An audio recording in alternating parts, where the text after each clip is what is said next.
Ako si Sultan Muhammad Dipatuan Kudarat o mas kilala bilang Sultan Kudarat. Ako ay isang makapangyarihang sultan sa Mindanao noong 17th century. Ipinanganak ako noong 1581, 60 taon matapos dumating si Ferdinand Magellan sa Pilipinas.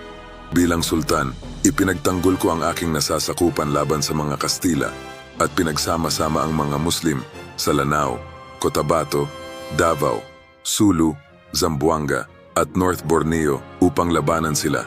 Kahit hindi ako natalo, nagkaroon kami ng kasunduan ng mga Kastila na nagbigay daan sa kapayapaan.